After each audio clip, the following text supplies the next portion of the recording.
Her son arrived with a folder and a decision. She was moving into assisted living.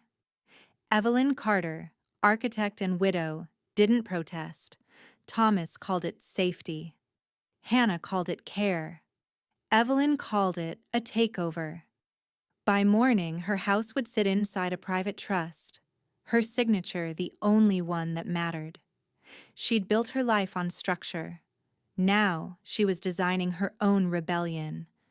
And when they came to move her out, the deed would answer for her. We're about to begin, but if you'd like, share where you're joining from. It reminds me this story doesn't echo into silence. It lands somewhere real. Drop it in the comments, and don't forget to subscribe. Sunday mornings have a rhythm. The kettle hums, the paper waits by the door, and the house feels like it's still breathing through sleep. That peace was broken the moment I heard Thomas's car in the driveway. Too early, too decisive.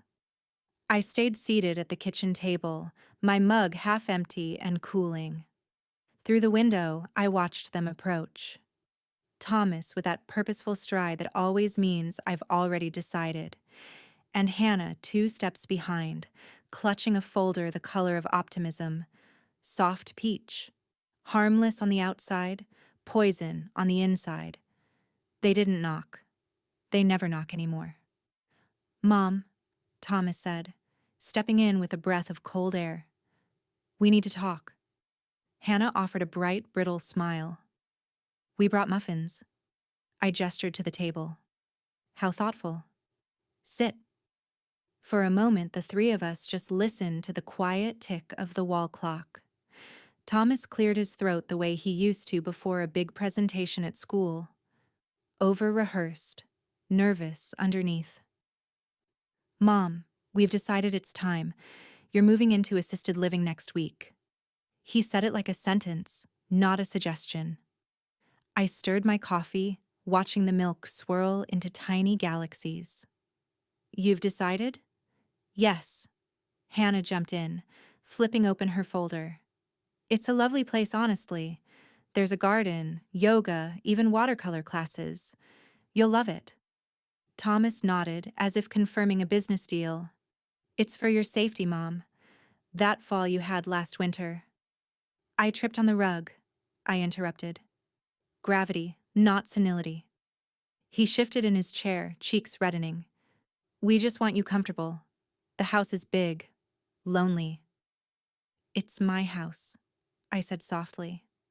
That stopped him for half a second, but he pushed on. "You can't keep up with maintenance forever. And, well, we've already reserved the suite." So it was done, decided, paid for, packaged in their good intentions. I took a sip of coffee that had gone cold and bitter, perfect for the moment. "How efficient of you," I said. Hannah blinked, uncertain whether to take it as praise or insult. She chose the wrong one. "We just care about you." "Of course." I smiled the kind of smile that used to close client deals.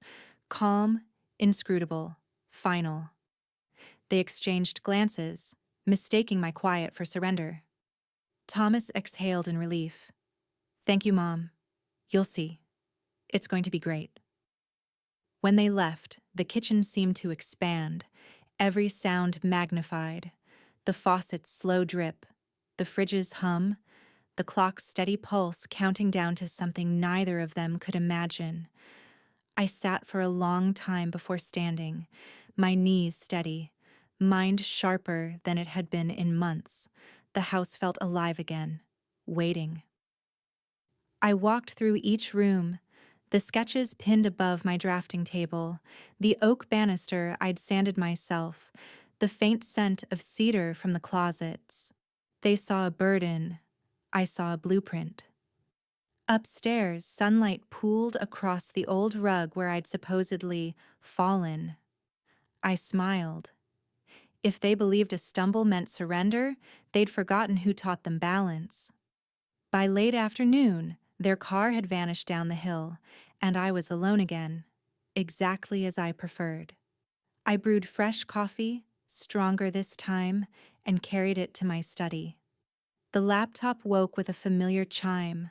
My company logo still gleamed on the login screen, the one they assumed had been sold years ago. I typed in my credentials, the motions as natural as breathing. Numbers filled the monitor. Accounts, assets, quiet proof that retirement had always been a myth I let them believe. Beneath it all, an untouched fund waited, the kind of sum that could change everything. For a moment, I watched the cursor blink, steady and patient, like the heartbeat of an idea returning to life. They thought I was moving into assisted living. They didn't realize I'd built my own independence years ago, brick by brick, contract by contract. I opened a blank document, titled it Next Steps. The first line wrote itself: begin planning the move they think they control. Then below it, another line, smaller, almost a whisper: make them see me again. Outside, the sun slipped behind the trees and the house darkened around me. Solid, loyal, mine. Somewhere out there, my son was telling his friends how relieved he felt, how he'd finally handled his mother. I let him have that comfort for tonight. Tomorrow, I'd start turning their plan inside out. Because if they were certain I was powerless, I had no reason to prove otherwise. Not yet. By Thursday, Thomas had turned the decision into an itinerary. A printed schedule lay on my kitchen counter when I came downstairs that morning. Pick up at 10, tour at 11, lunch with residents at noon. It was color-coded, of course. My son always did like his control laminated. I considered pretending to be sick or simply not answering the door. But strategy requires patience, not protest. So when his car pulled up, I slipped on my camel coat and waited by the window, a smile practiced enough to be mistaken for acceptance. The drive was quiet, except for Hannah's soft chatter about real estate values and how transitions like this relieved family stress. I watched the passing oaks and the familiar Virginia hills flatten into manicured suburbs, everything new, identical, sterile. When we pulled into the circular driveway of the Meadowbrook residence, I noted the freshly planted flowers, the soothing taupe signage, the smell of disinfectant disguised as lavender. Someone had curated comfort here, like a stage set for aging. A young woman in a mauve uniform greeted us with rehearsed brightness. "Welcome, Mrs. Carter. We're so happy you're visiting us today." Visiting, not moving. Words matter. Inside, the air was too clean, the colors all pastels, pistachio walls, soft lighting meant to calm nerves. A piano in the corner played itself. I nodded politely, memorizing the layout. Entry cameras above each doorway, exit alarms, the wellness center that was really a small gym. The garden fence just high enough to discourage wandering. Hannah clapped her hands. "Isn't it lovely? So peaceful?" I smiled. "Yes, peaceful can be very quiet." Thomas didn't catch the tone. "There's even a library, Mom. You'll love that." The librarian, a kind-eyed woman, showed us rows of romance novels and coloring books. "Residents love these," she said. I ran my fingers along the spines, stopping at the legal reference shelf, 3 outdated volumes. "Light reading," I murmured. Hannah beamed. "You'll have so many new friends here." "Yes," I said, meeting her eyes. "I prefer quiet friends who read contracts." Thomas let out a short laugh, unsure if I was joking. The young staffer laughed too, because she was paid to. We moved on to the dining hall. Gleaming, sterile, every chair pushed in at perfect angles. A few residents were eating early lunch, murmuring over trays of chicken salad. Their faces were polite, blank. I imagined my life among them, endless, polite small talk. No space for thought or design or solitude. It would be the slowest kind of death. This could be good for you, Thomas said quietly, almost pleading now. You'd have company, someone to look after you. I've been looking after myself for 68 years, I said. I'll let you know when I need assistance. He sighed. Hannah's smile faltered. On our way out, the director pressed a glossy brochure into my hand. We have a few lovely suites still available, Mrs. Carter. Perhaps you'd like to see them again before deciding? I took the brochure, folded it neatly, and slipped it into my coat pocket. No need. I remember everything. Back in the car, Thomas relaxed as though the tour had gone well. See? That wasn't so bad. No, I said, looking out the window. It wasn't, but I noticed the rearview mirror, how he kept glancing at me, searching for gratitude or surrender. I offered neither. When they dropped me off, Hannah hugged me as if she were letting go of a child for summer camp.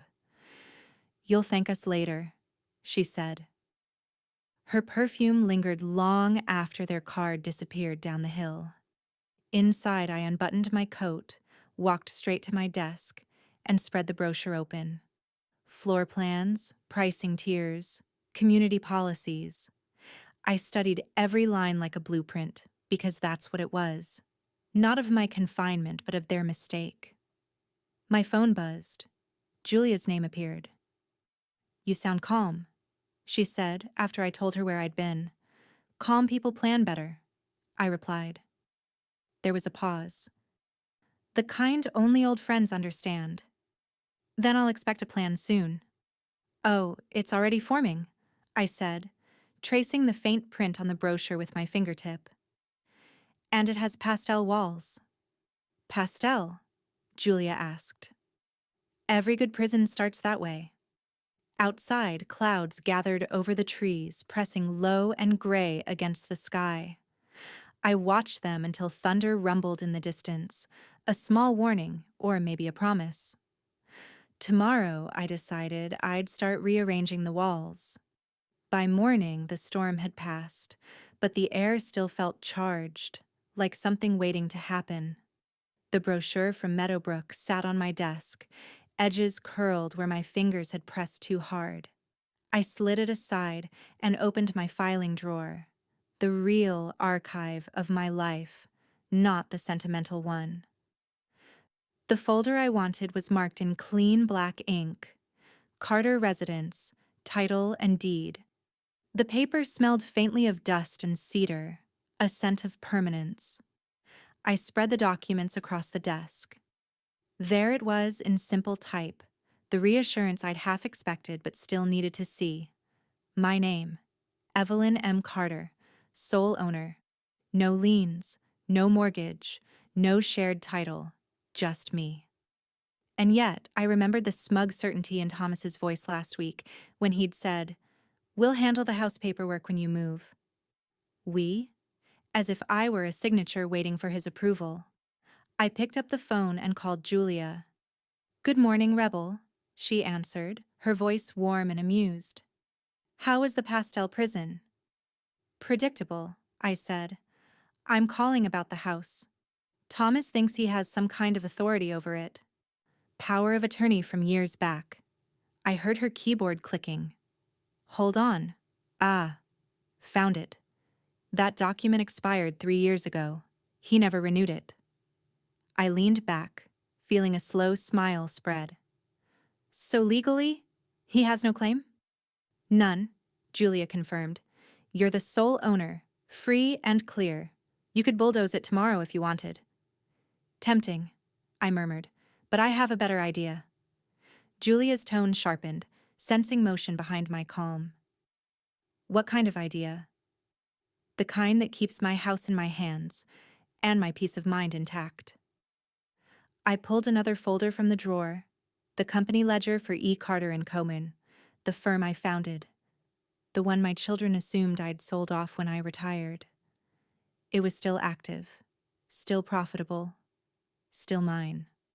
Julia, I said, let's place the house into a private trust under the company's portfolio. If they think they're managing their mother's estate, they'll soon find out it doesn't belong to her anymore. She laughed softly. You're ruthless when cornered. Not ruthless, I said. Strategic. We scheduled the transfer for the following morning. I spent the rest of the day organizing files, scanning blueprints, making sure every stone and nail of this house was accounted for. The structure I'd built with my husband was more than a home. It was my final line of defense. By evening, the desk was a mosaic of legal forms and architectural sketches. The printer hummed quietly as the new trust documents rolled out. Clean, precise, irreversible, once signed. At 10 sharp the next morning, Caleb arrived. He looked exactly as I remembered him from his intern days. Hair slightly unruly, tie always a little off-center, eyes full of quiet loyalty. Mrs. Carter, he said, smiling, Julia said you needed a witness. Yes, for something small but satisfying. He reviewed the paperwork, eyes widening slightly when he saw the property address. You're transferring the house? Into the firm's trust, effective immediately. He hesitated. Does Thomas know? He will, I said, handing him a pen. Caleb signed where indicated, steady-handed. I assume this isn't just about paperwork. It's about ownership, I said, sliding my signature across the final line.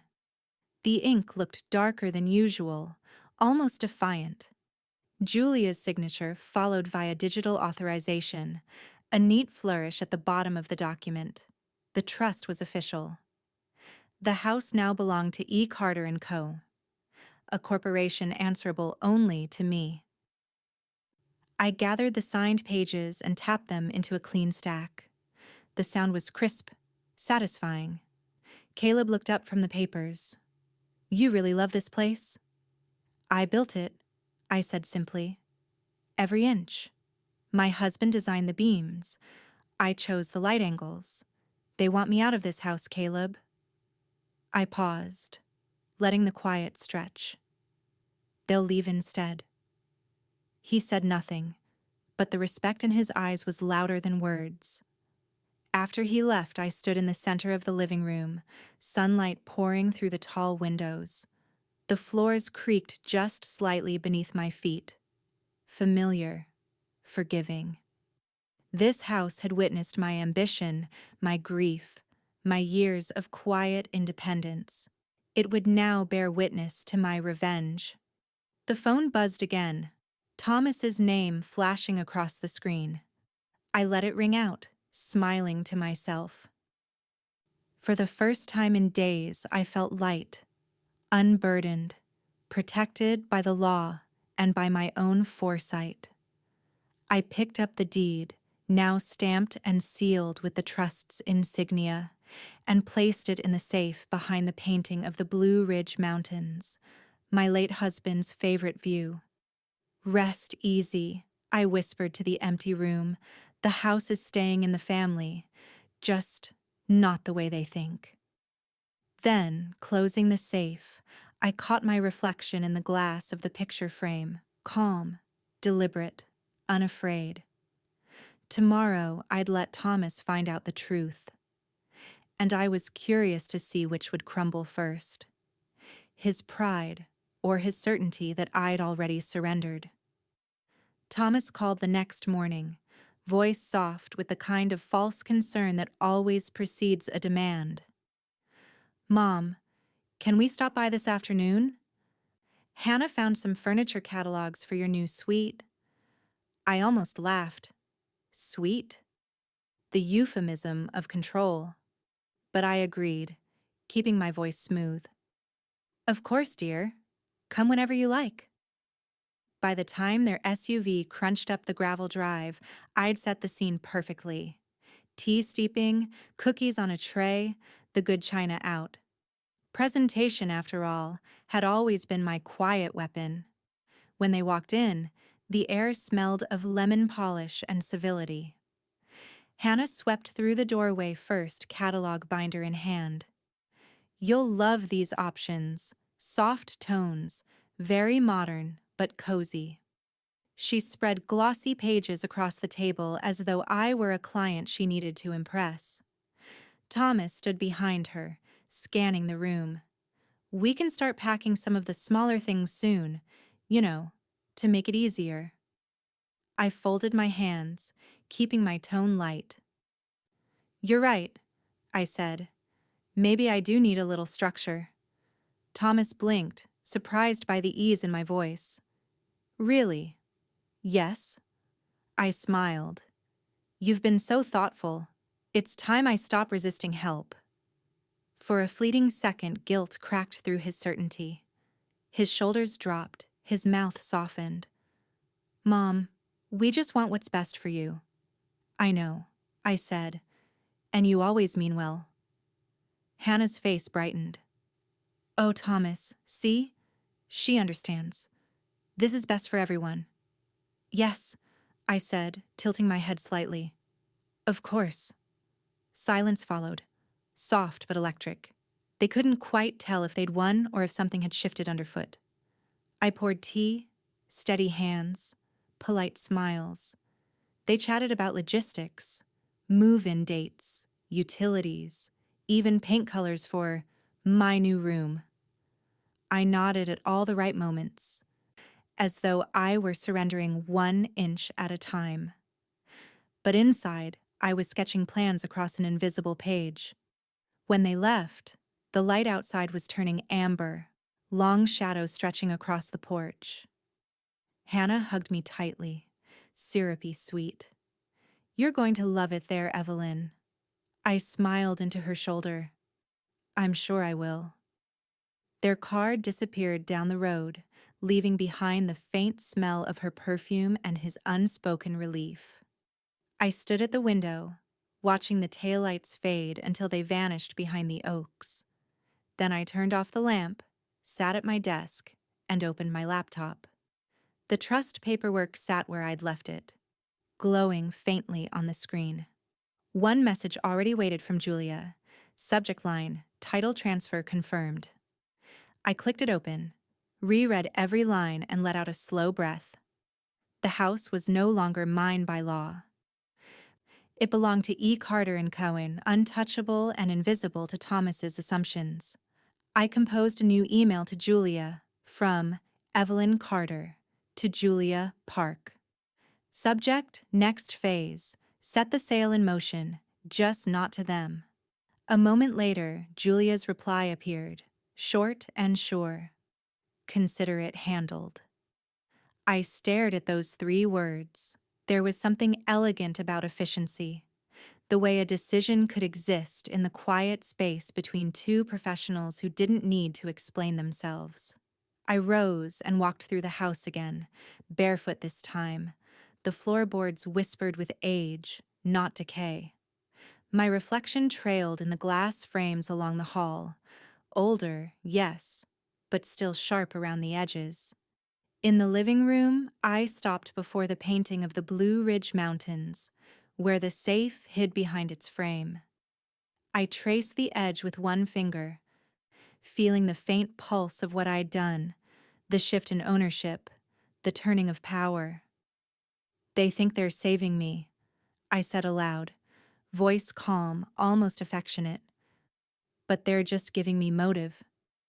Upstairs, the night wind rattled a window pane, a low hum through the walls. I took it as applause. Back at my desk, I reopened the file of the new trust and added a note at the bottom for my own amusement. Stage 1 complete. Await their reaction. The screen's blue glow painted my hands, the same hands that once designed buildings, now shaping something far more intricate, a quiet demolition of arrogance. Outside, the sky turned from lavender to ink. I imagined Thomas sitting at home, telling Hannah how proud he was that I'd finally come around. I almost wished I could see his face when he realized what I'd really done. Almost. I closed the laptop, turned off the light, and let the house settle around me like armor. Tomorrow, they'd believe the plan was working. Tomorrow, they'd believe I was compliant. And that belief would be my favorite design yet. It happened on a Thursday, the kind of Virginia morning that pretends to be calm. The air was clear, the maples just beginning to turn, and the front lawn gleamed after the night's rain. From my kitchen window, the world looked untouched, until I saw the white truck. Two of them, actually, one with the name of a moving company I didn't hire, the other Thomas's SUV right behind it. They parked side by side, engines idling like soldiers awaiting orders. I didn't rush to the door. I simply waited, pouring myself another cup of coffee. By the time I stepped outside, the movers were already unloading boxes onto the walkway. Thomas looked flustered, shirt untucked, eyes darting from the men to the house. "Mom," he said, breathless, "we're helping you get a head start. Figured we'd pack some of the smaller things." "How thoughtful," I said. "You brought help." "Yes," he said quickly. "We thought you'd appreciate the support." Behind him, Hannah stood by the car, arms crossed, wearing her sunglasses like a shield. She wasn't smiling. Not yet. But I knew she would. Once she believed the control was complete, then she noticed the sign. It stood by the mailbox, still damp from the morning dew. Large, unmistakable, white with bold red letters. Sold.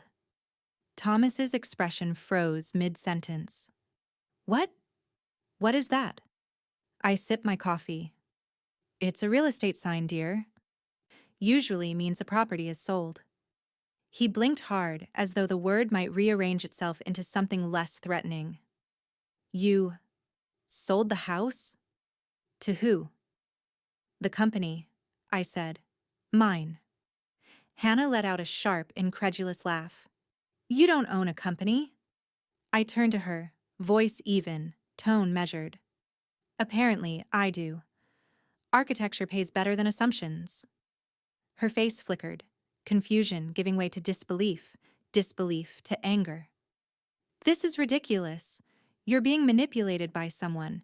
That lawyer, what's her name? Julia."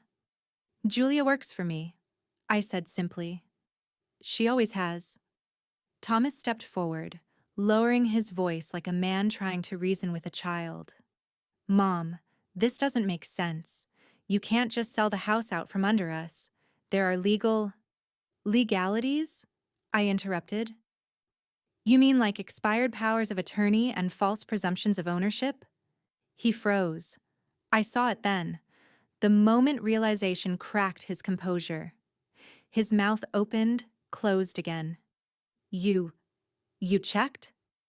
"I build structures for a living," I said. "You don't think I'd check the foundation of my own life?" The movers shifted uneasily, unsure whether to continue. Hannah snapped her fingers at them. "You can start packing the guest room," she said, voice trembling.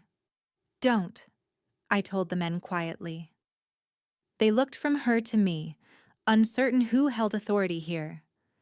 "There's nothing to move." Thomas turned toward the house, scanning the windows as if ownership could be confirmed by sight. "So what? You sold it to yourself? That's not how it works." "Oh, it's exactly how it works," I said, walking closer until he had to meet my eyes. "The company holds the deed now. I work for the company. Which means if you want to move my furniture, you'll need to submit a written request to E. Carter & Co." He exhaled shakily, glancing back at Hannah for support. "Mom, you're being unreasonable.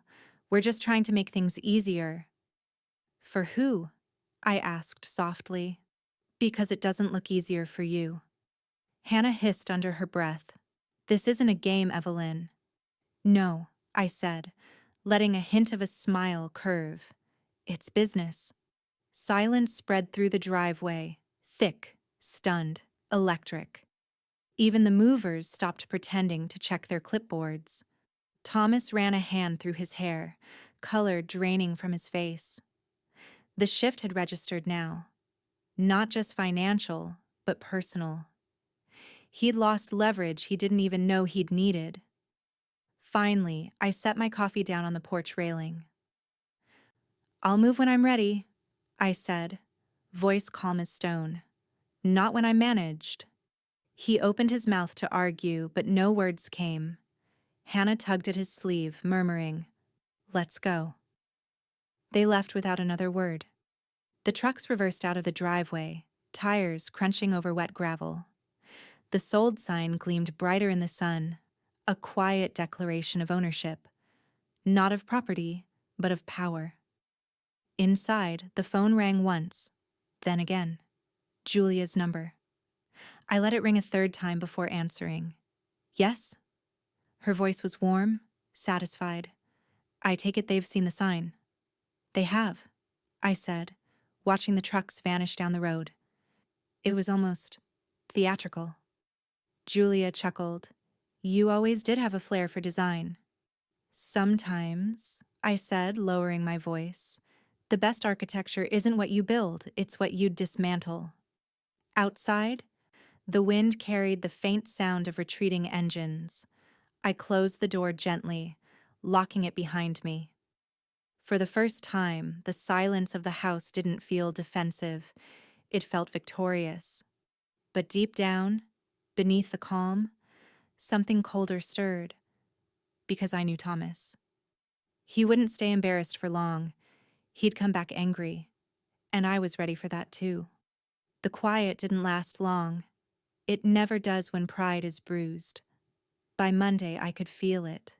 An invisible current running through the neighborhood, soft and poisonous. The kind of shift you can't see but can sense in the way people pause before waving, the way conversation turns abruptly polite. Thomas and Hannah had clearly begun their campaign. It was subtle at first. A concerned text from my neighbor, Carol, asking if I needed any help with errands. Then another from the woman across the street. "Heard you've been having some trouble keeping things organized. Everything okay?" I replied to both with a smile emoji. Nothing disarms gossip like cheerful ambiguity. By midweek, Julia confirmed what I already suspected. "They've started whispering," she said over the phone. "Mental decline, confusion, erratic decisions. You're being painted as unstable." "Efficient," I said dryly. "Defamation is always their first language." Julia sighed. "Do you want me to shut it down legally?" "No," I said. "Let them talk. Rumors are cheap. Silence is expensive, and I can afford both." That evening, I hosted book club as usual. 6 women from the neighborhood, all in various shades of polite curiosity. They arrived expecting a frail widow clinging to her property, and instead found me pouring Merlot in pressed linen, jazz playing softly in the background. "Evelyn, you look radiant," Carol said, her smile too wide, her eyes scanning the corners of the room for signs of chaos. "Retaliation agrees with me," I said lightly, "or maybe it's the antioxidants." Laughter followed, uneasy but genuine enough. As conversation drifted to the novel we hadn't read, I watched their glances, how they took in the order of the house, the gleam of the hardwood floors, the ease in my posture. I let them look. Let them carry that image home to whatever dinner tables Thomas and Hannah had already visited. When the women left, the house felt cleaner somehow, as if rumor itself had been aired out. An hour later, headlights swept across my study window. Caleb's car. He knocked once and stepped inside, holding a folder tucked beneath his arm. "I thought you'd want to see these," he said, handing it over. Inside were the quarterly financials for E. Carter and Copason. black ink, not red. The trust assets had grown, contracts renewed, profits up by 30%. My company was thriving quietly under the radar while my reputation was being dissected over cocktails. Well, I said, closing the folder, at least one of us is doing better by the week. Caleb smiled.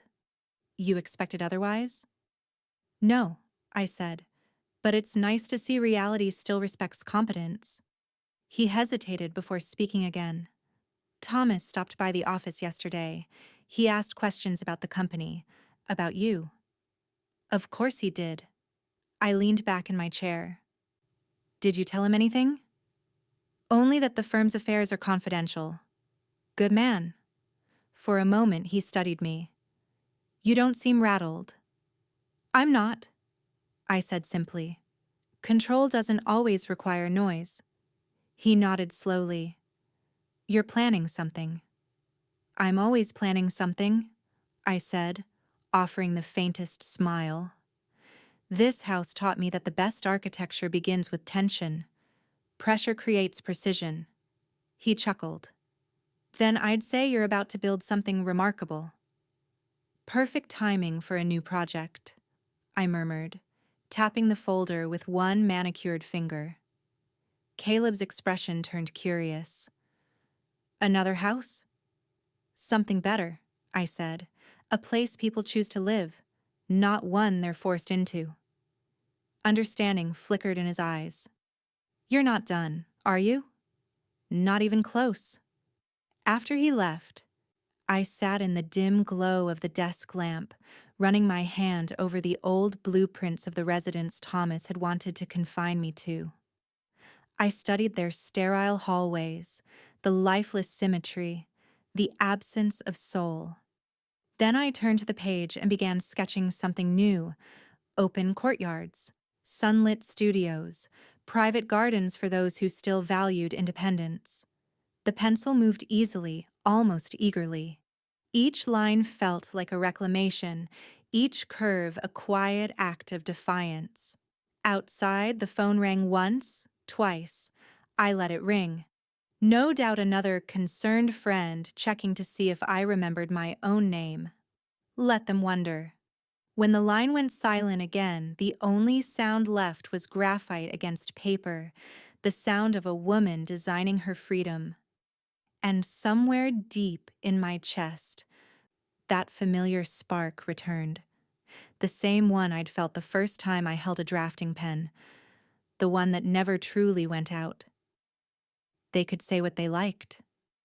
They could whisper, speculate, rewrite my story.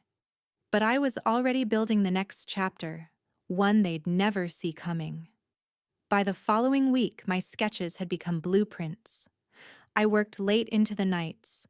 The desk lamp, my only witness as plans for something new took shape. A design that refused confinement, that spoke of autonomy and dignity.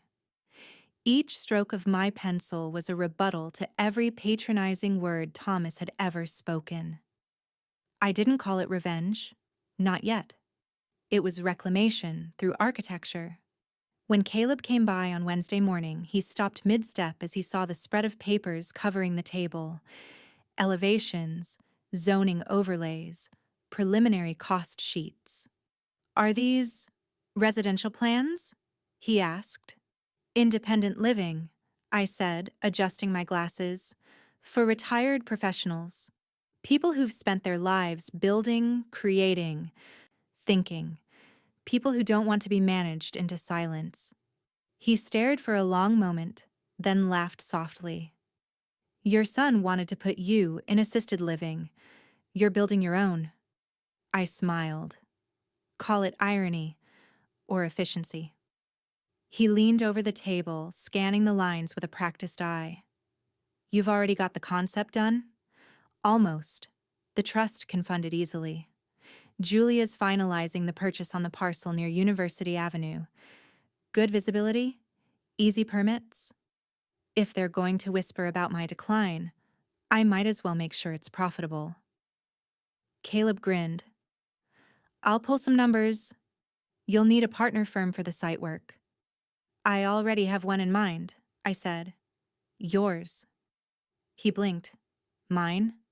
I taught you to build foundations that don't crack, I said. Time to prove you listened. He laughed again, quieter this time. You're serious? Utterly, I said. We'll file it under a development subsidiary. No names attached.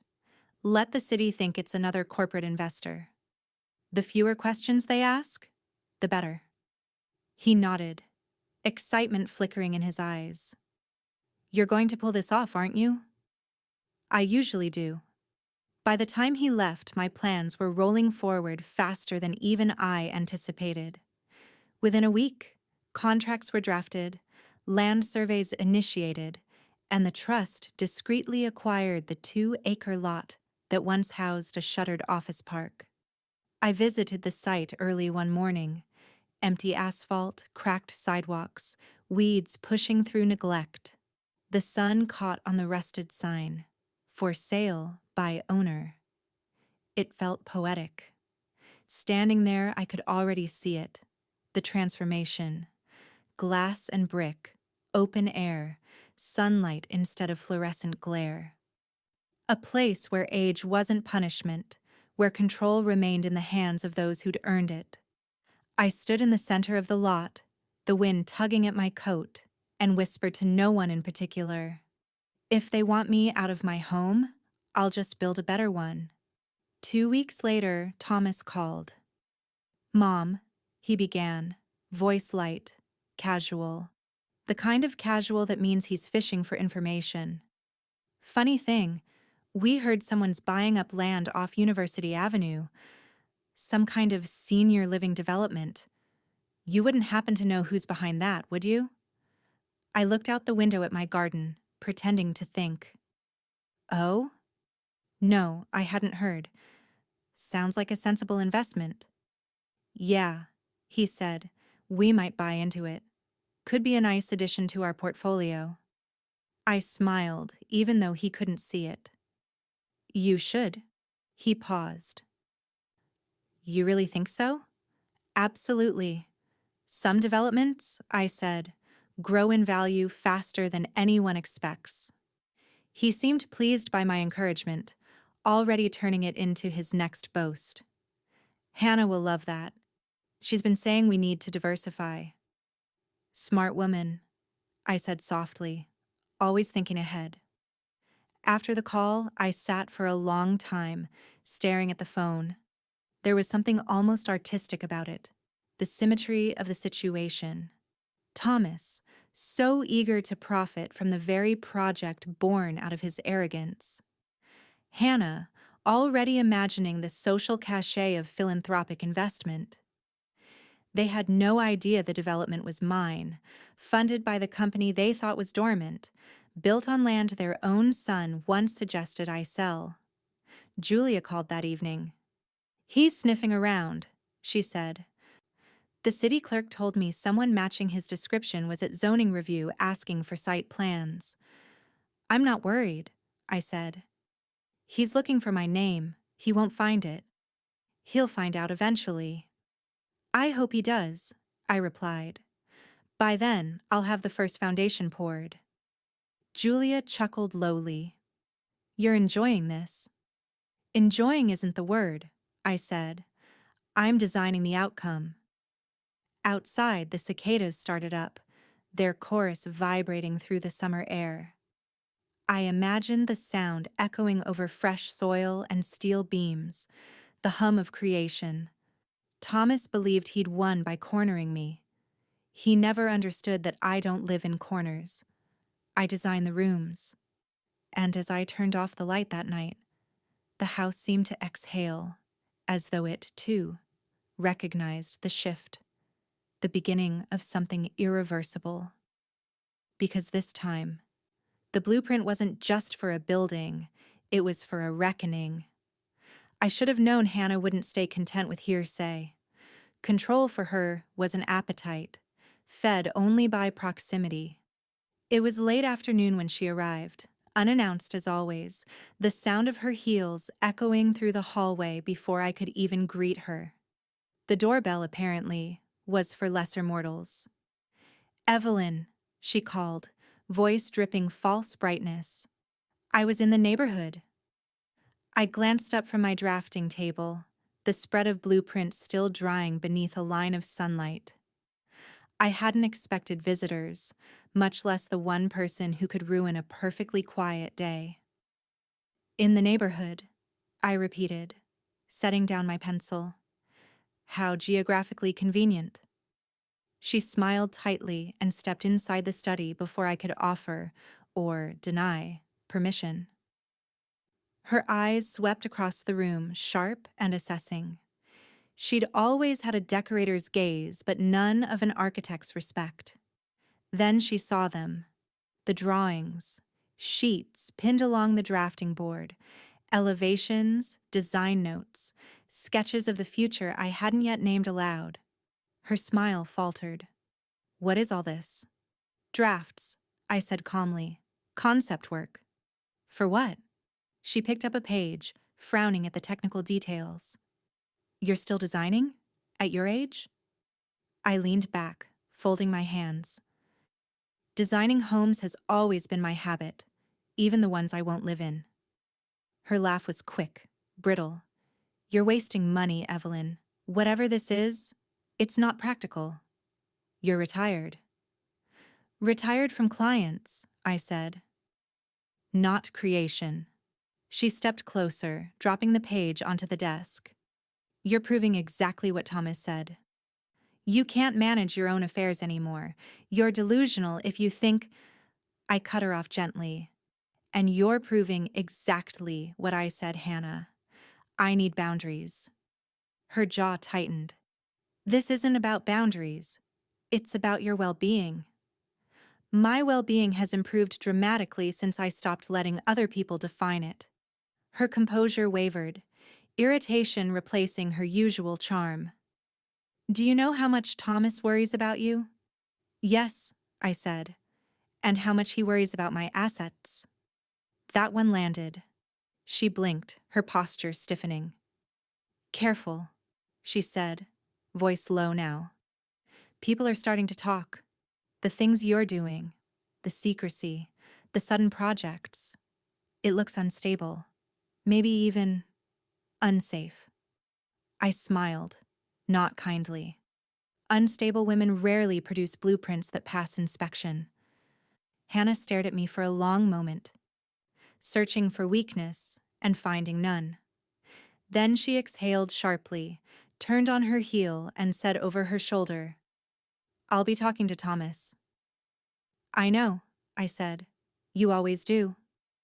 She left the front door wide open behind her, a small rebellion meant to leave the house exposed.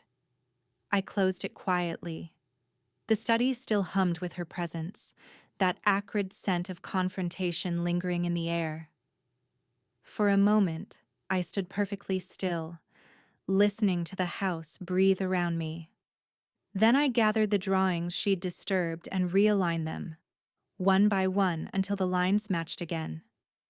No harm done, just a minor slip. Still, I picked up my phone and called Julia.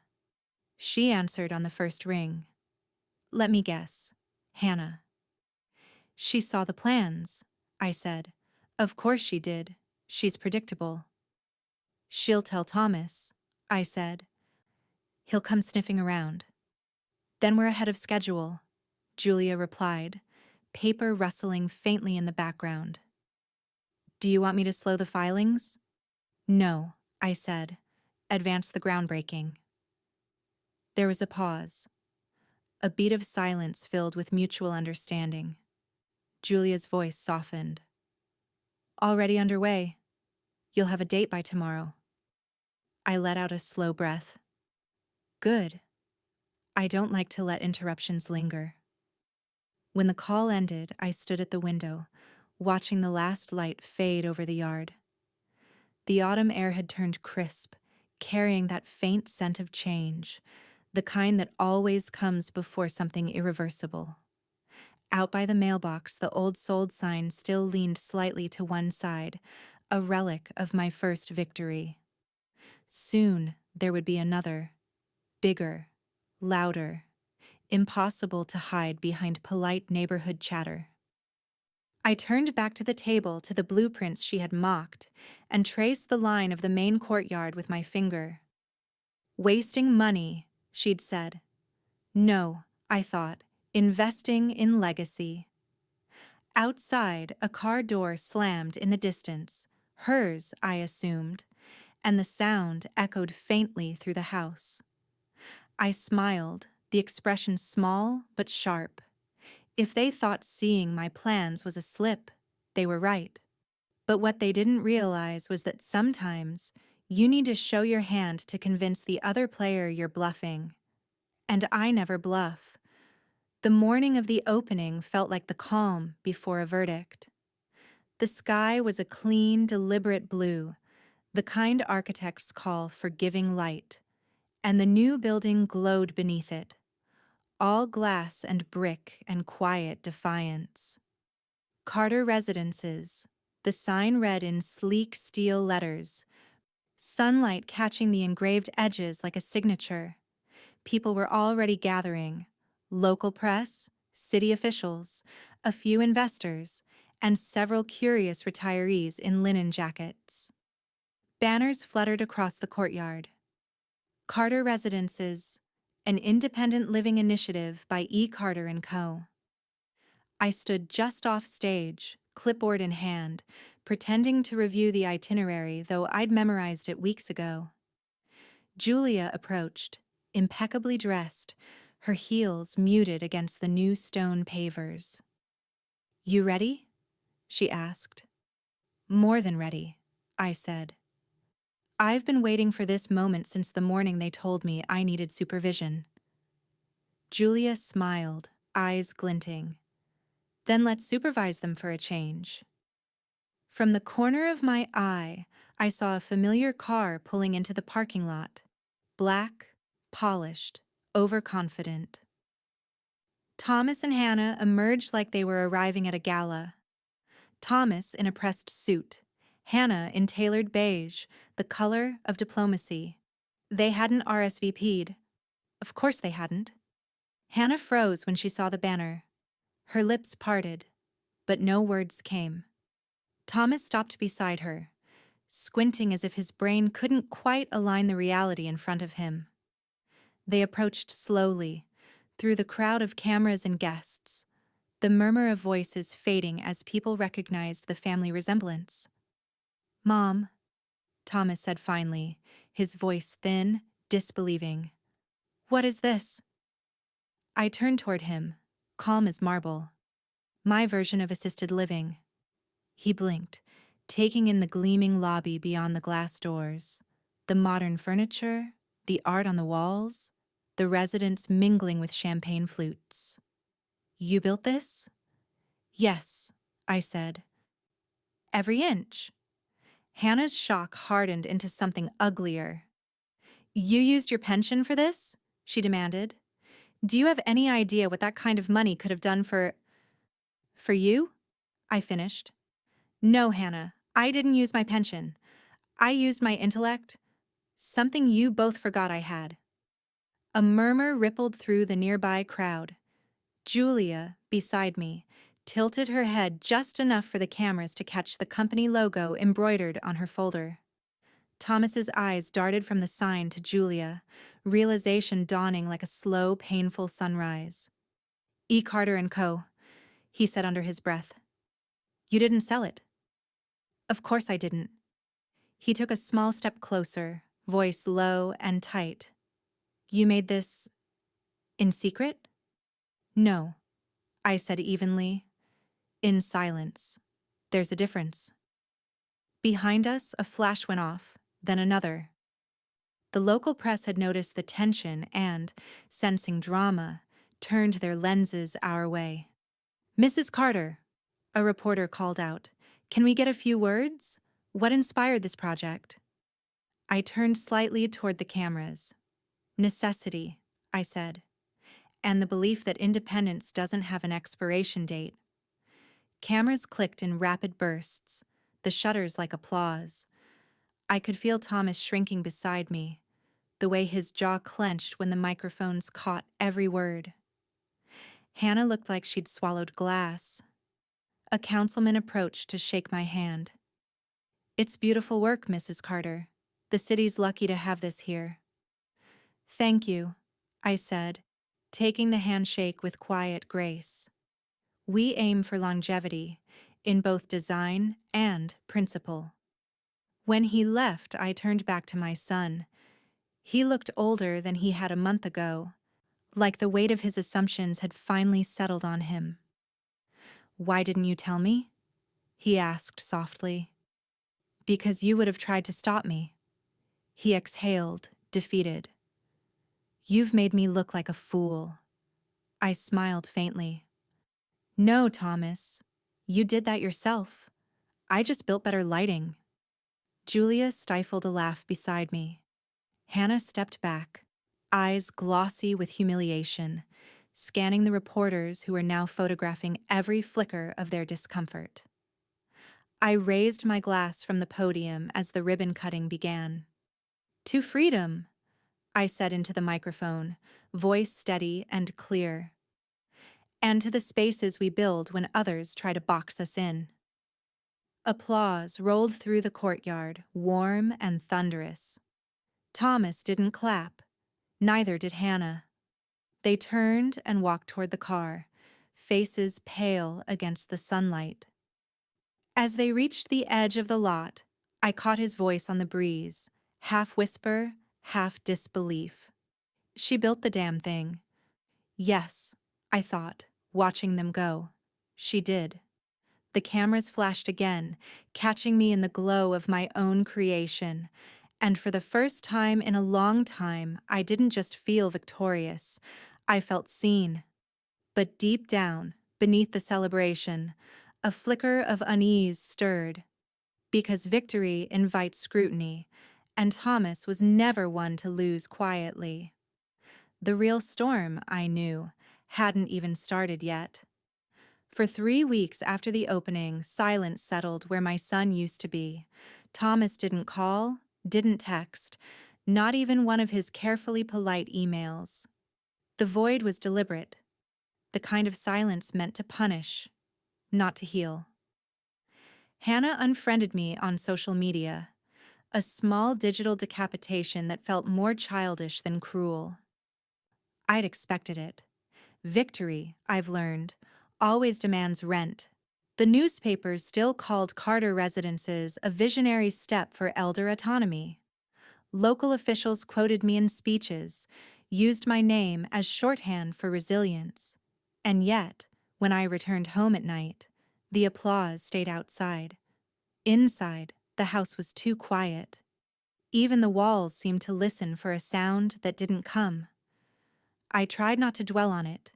Instead, I worked.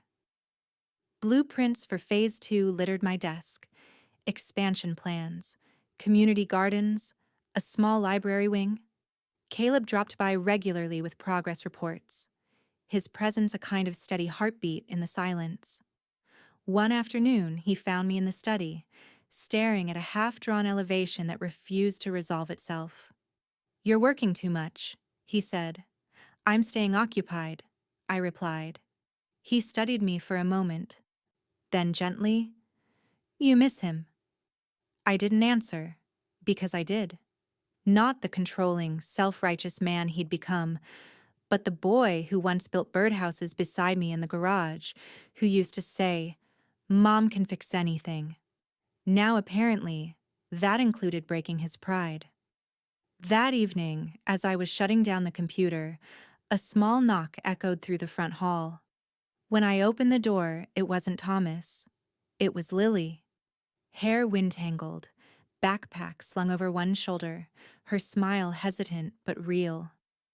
"Dad dropped me at piano," she said quickly, stepping inside. "But I told him I wanted to walk home. I might have walked here instead." I bit back a laugh. "That's called insubordination." She shrugged. Guess it runs in the family. We ended up in the kitchen with Coco. She watched me over the rim of her mug, her expression more perceptive than most adults. "Dad's mad," she said finally. I gathered. "Because you were smarter." I smiled faintly. "No, sweetheart. He's mad because he thought I was small." Her brow furrowed. "What does that mean?" "It means," I said, "that when people build stories about you, stories where they're the hero, they don't take kindly to realizing you've rewritten the ending." She thought about that for a long time. "He'll come around," she said at last, with the certainty only children have. "Maybe," I said softly. "When humility does." Lily grinned, as though she didn't fully understand but approved of the phrasing. She stayed for an hour, telling me about school, about how her friends thought her grandmother was kind of famous now. When she left, she hugged me hard, tighter than she ever had before. After she was gone, the quiet returned. But it wasn't quite the same. There was something warmer threaded through it now, the faint hum of connection that defied the cold space Thomas had left behind. The next morning, Caleb arrived with more papers: site invoices, supply chain updates, cost projections. He set them on the table and lingered. "I saw the article in the Tribune," he said. "They're calling it a model for modern aging." "I prefer to call it living," I said. "No one gets to define my era except me." He nodded, smiling. "You're an inspiration, you know that?" "Inspiration is what people call women they can't control," I said dryly.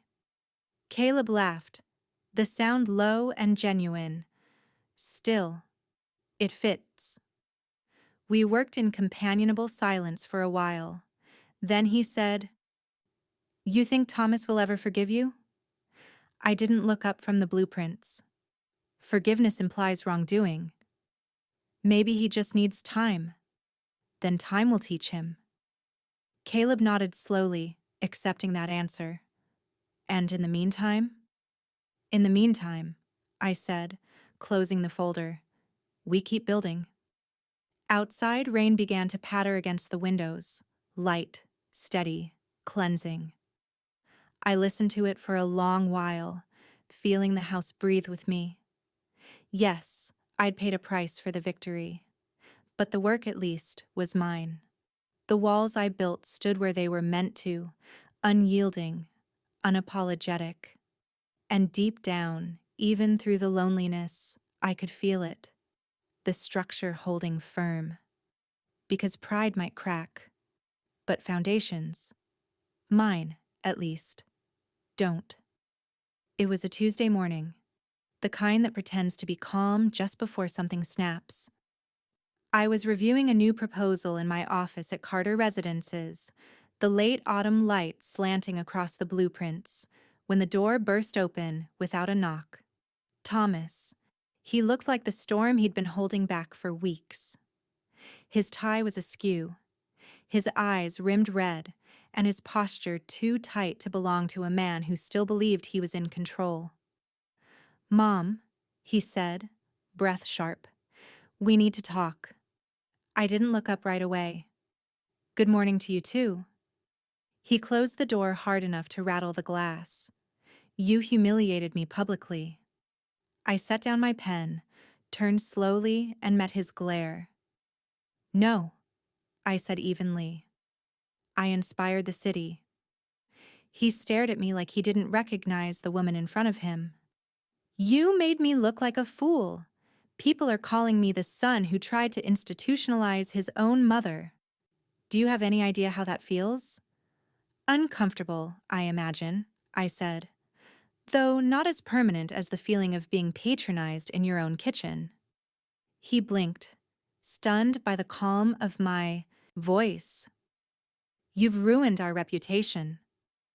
"By existing successfully?" He took a step closer, his voice breaking with frustration. "You turned it into a spectacle. The press reported the truth," I interrupted. "That I built something meaningful." The rest was your interpretation. He pressed his palms against the desk, leaning forward. You don't understand how this looks. I leaned back in my chair, completely still. I understand exactly how it looks. A woman who refused to shrink, and a son who can't handle her proportions. For a moment he had no words. The silence between us stretched, taut, alive. The ticking clock on the wall seemed louder than breathing. Finally I said, "Sit, Thomas. Let's talk as adults." The words landed heavier than I expected. He hesitated, his jaw working as if arguing with itself. Then, slowly, he sat. The shift felt seismic. My son, who'd once dictated terms, now sitting across from me like a chastised partner in a negotiation gone wrong. I folded my hands on the desk. "You've always mistaken control for care," I said quietly. "But they're not the same thing." He looked away, jaw tight. "I was trying to protect you." "From what?" I asked. "Relevance? Competence? The inconvenience of being your equal?" "That's not fair," he said, voice catching. "I was worried about you." I tilted my head. "Were you worried for me or worried about me?" He didn't answer, because he couldn't. I let the silence sit, a mirror too clear to avoid. "When your father died," I said softly, "you filled the house with your confidence. You thought if you made every decision, nothing else could break. But I've been standing upright for a long time, Thomas. I didn't need saving. I needed respect." His shoulders sagged slightly. For the first time in years, I saw uncertainty replace arrogance. "You could have told me," he said, but the words came out fragile, almost childlike. "I did," I said, "just not in the language you wanted to hear." He rubbed a hand over his face, exhaling hard. "You make everything sound like a test." "It's not a test," I said. "It's an education, and you're a bright man. You'll catch up." That almost made him smile, but pride caught it before it could reach his eyes. He stood abruptly, pacing toward the window that overlooked the courtyard below.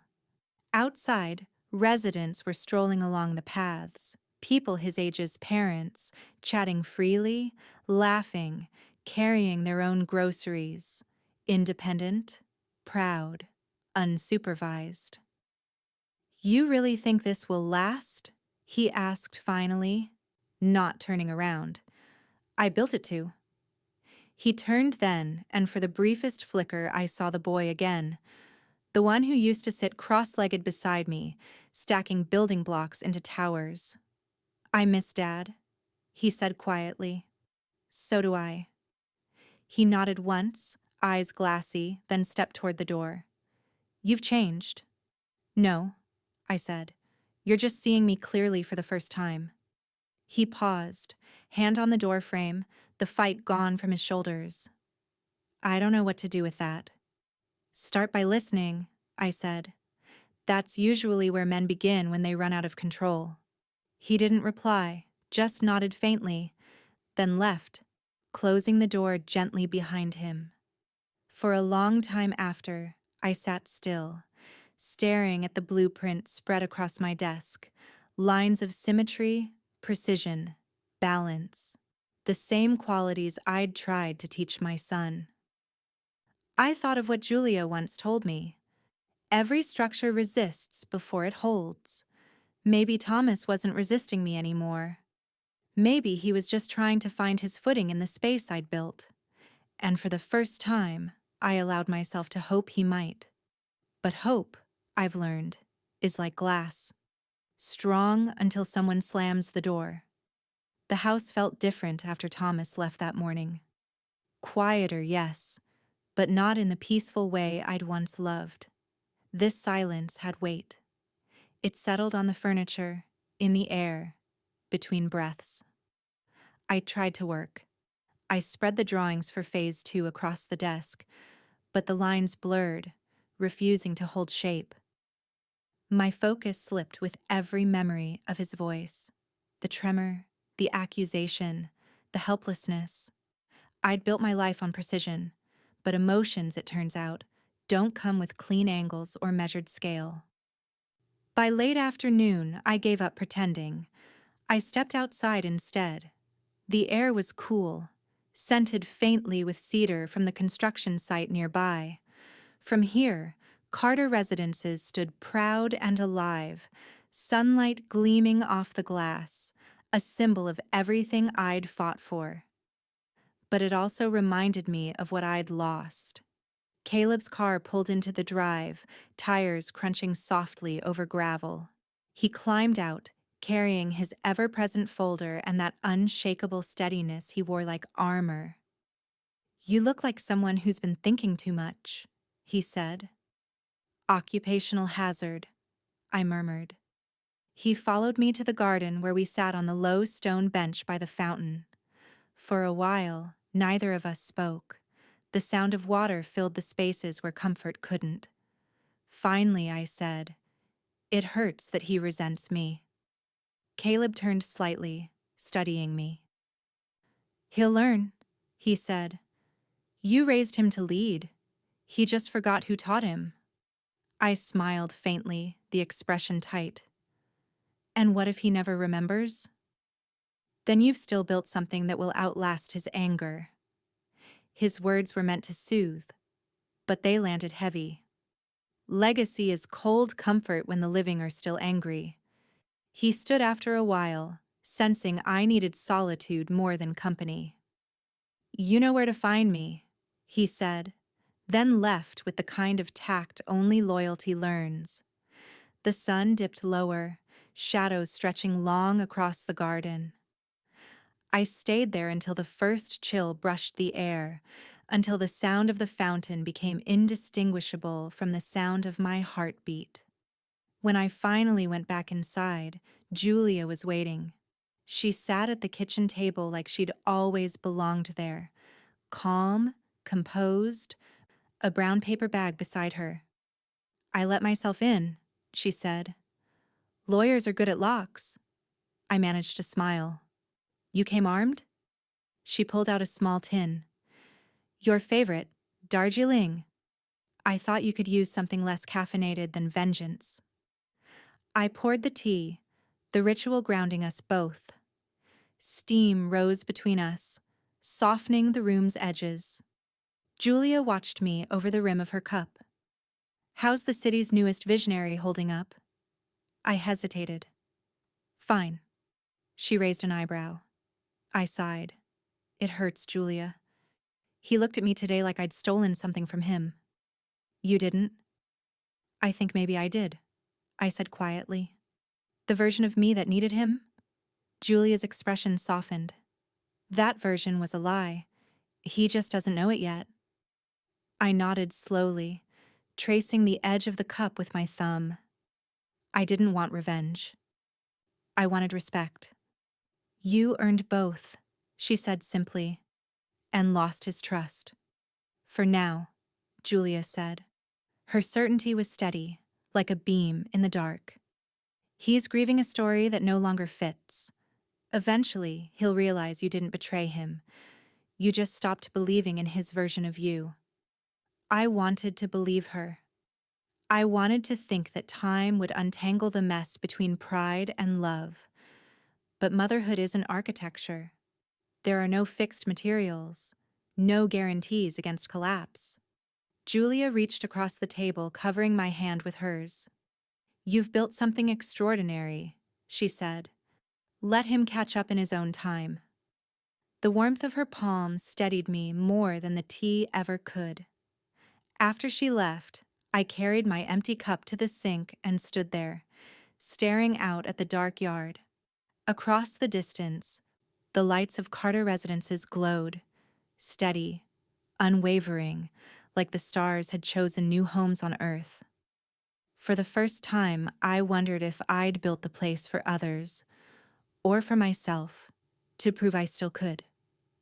Either way, the result was the same, a monument to independence and loneliness. I turned off the kitchen light, the reflection in the window fading with it, and whispered into the quiet, "Maybe that's the price." Outside, a gust of wind rattled the trees, not in anger, but like agreement. Some decisions don't need rage, only clarity. A week after Julia's visit, I found myself at my study desk before dawn, the house still dark except for the soft glow of the lamp. The air was cool, quiet, deliberate. The kind of morning where important choices settle into place. The old will lay in front of me, neatly folded. The ink from years ago faded slightly at the edges. I read through each line slowly, each clause a reflection of the woman I used to be. Cautious, accommodating, sentimental. That woman had built a life around fairness. This one had learned that fairness and foresight are not the same thing. By sunrise, I was writing a new document. When Julia arrived later that morning, I was already halfway through. She glanced at the papers, then at me. "So this is it?" "This," I said, "is the final design." She smiled faintly. "The last blueprint." "Not last," I corrected. "Just permanent." I handed her the draft, watching her eyes move down the page as she read. Half my assets, the house, the trust, the development profits, would fund the Evelyn Carter Foundation for Independent Aging. Its purpose: to support autonomy for the elderly, to build spaces where self-determination was the first rule, not the last resort. Caleb would be named trustee of the foundation, Julia its legal executor. Both of them had earned more than loyalty. They'd earned belief. But the final clause, the one that mattered most, came last. Thomas and Hannah would receive their shares of inheritance only if they completed 6 months of volunteer service at Carter residences, assisting residents directly, no managerial titles, no delegation. 6 months of humility, measured not in hours, but in empathy. When Julia finished reading, she looked up slowly. Her expression was equal parts admiration and concern. "You realize what this will do to him, don't you?" I nodded. "I'm not punishing him, Julia. I'm reminding him." She leaned back in her chair, the faintest smile tugging at the corner of her mouth. "You're teaching him one last time." "Teachers don't retire," I said softly. "They just change subjects." We both laughed then, quietly, the kind of laughter that holds both affection and inevitability. Caleb arrived an hour later, called in to review the trust editions. He read the clause twice before meeting my eyes.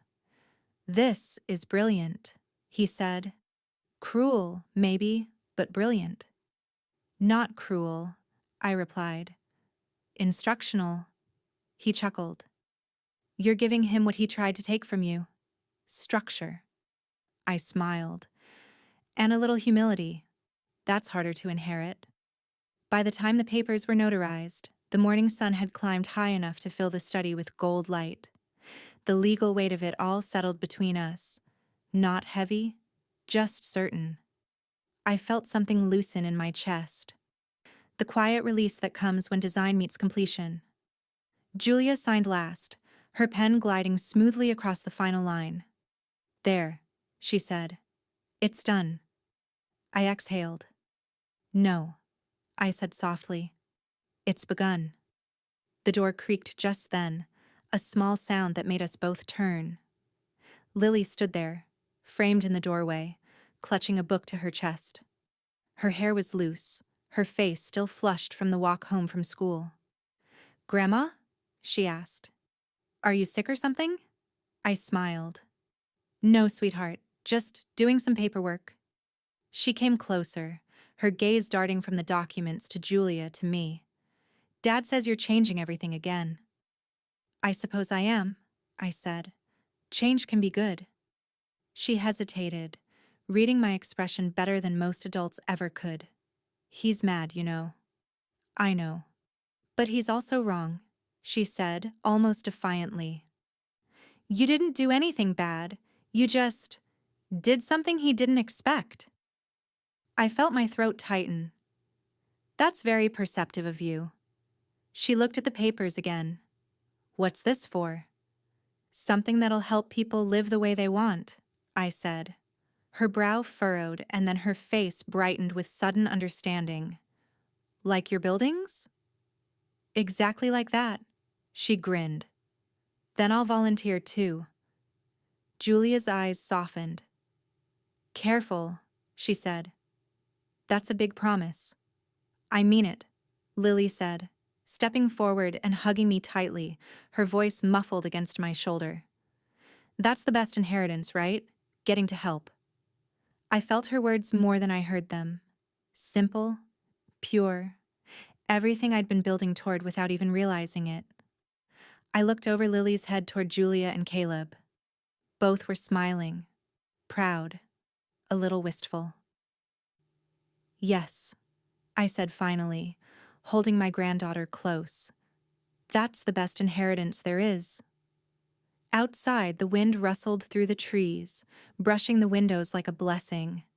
The ink on the will was still drying, but its meaning had already settled in the room. Not vengeance, not victory, but continuity. Legacy, after all, is just another kind of architecture. You build it not to last forever, but to teach those who come after how to stand.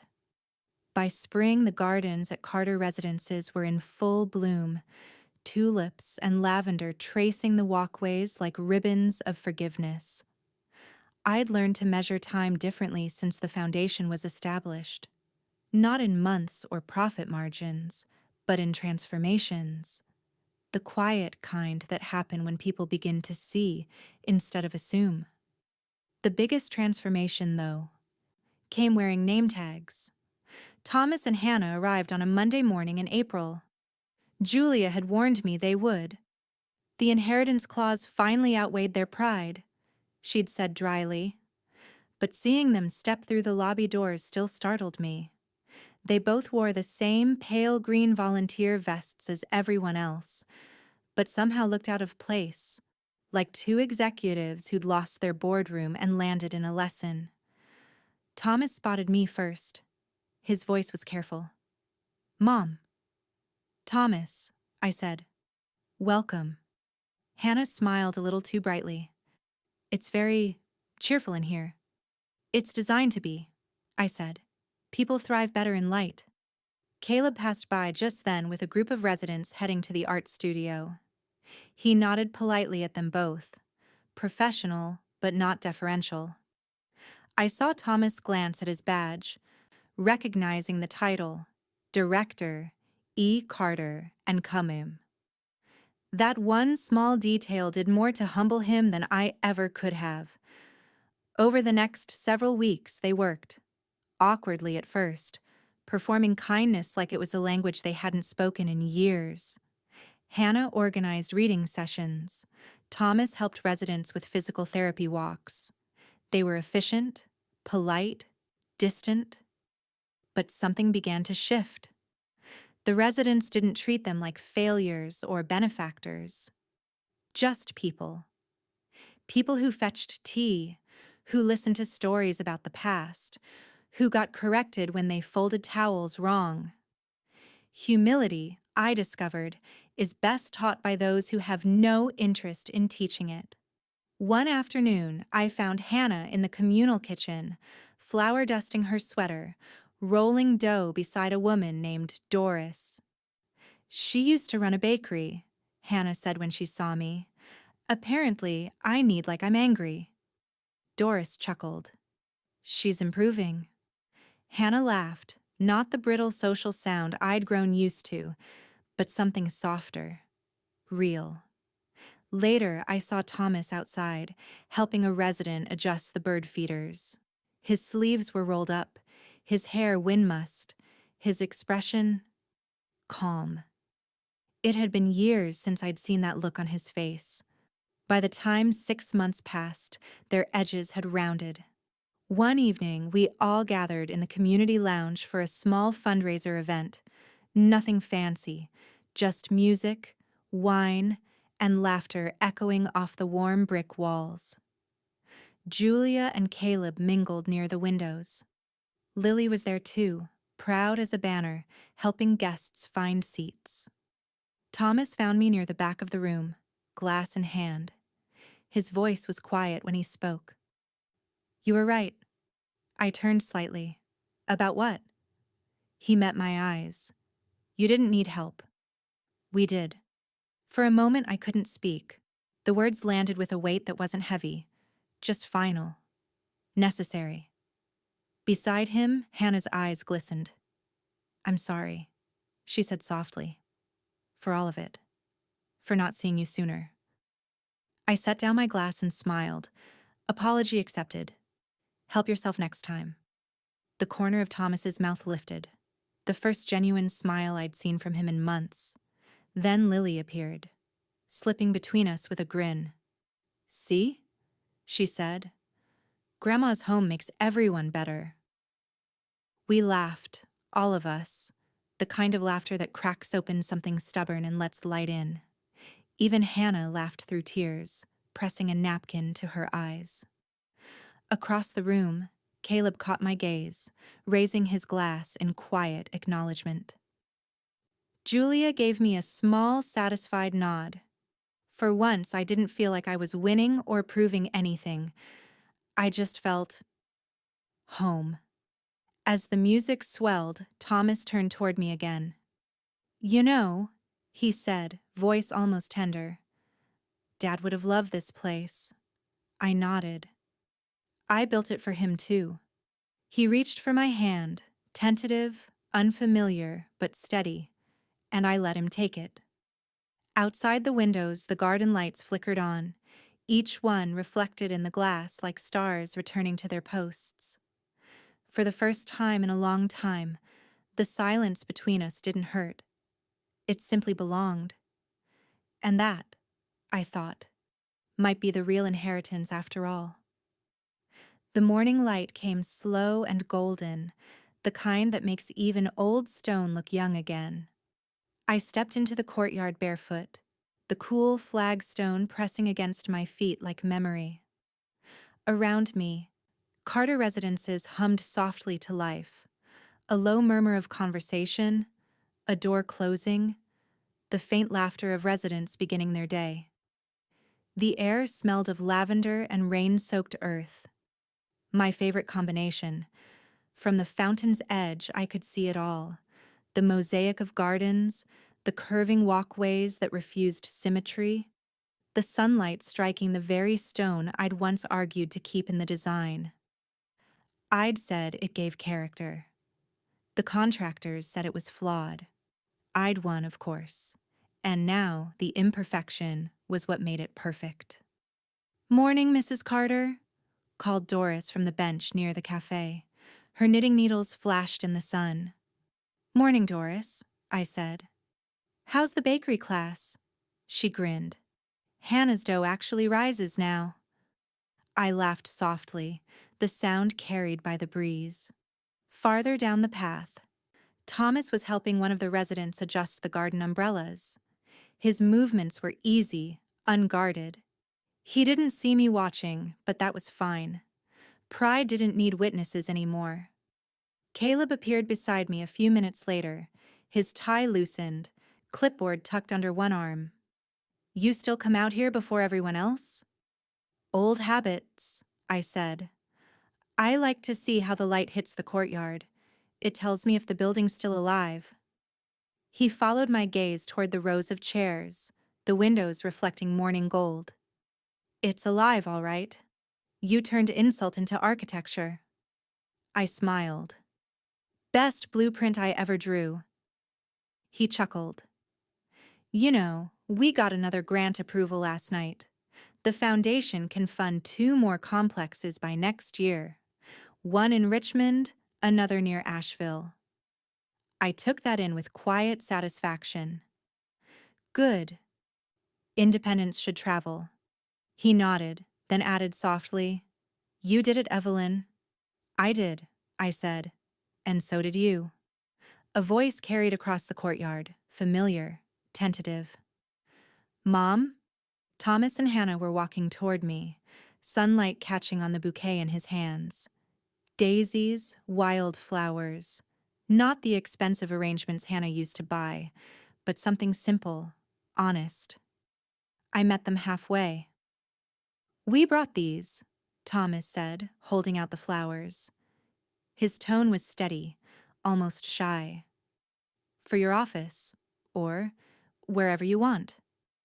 "They're beautiful," I said, taking them. "Thank you." Hannah looked around the courtyard, eyes softening as she watched the residents chatting near the fountain, laughter drifting like music. "It's incredible," she said. "Peaceful. I get why people love it here." "I'm glad you see it," I said. Thomas took a slow breath. "We're proud of you, Mom." For a heartbeat I couldn't answer.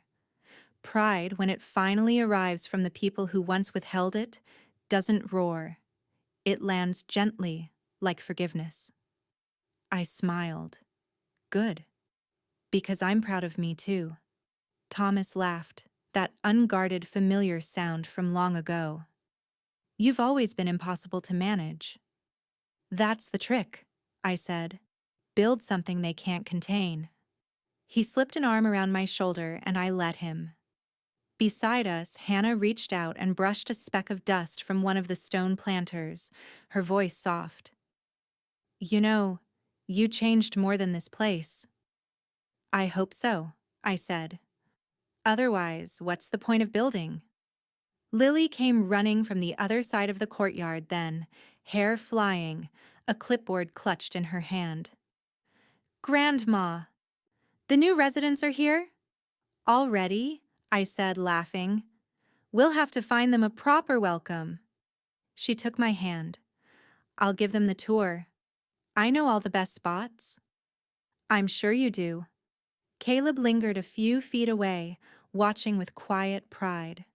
Julia stood near the doorway, phone in hand, pretending not to take photos. The sun climbed higher, catching the engraved sign on the front gate. "Carter Residences, designed for living." I looked around one last time. At the laughter, the movement, the small, beautiful world I'd drawn into existence. People had called it defiance. I called it design. As we walked toward the fountain together, Thomas, Hannah, Lily, and I, the sound of the water rose behind us, steady and certain. "They said I'd move into assisted living," I murmured, smiling at the shimmering reflection of the building in the fountain's surface. They just didn't know I'd build the place myself.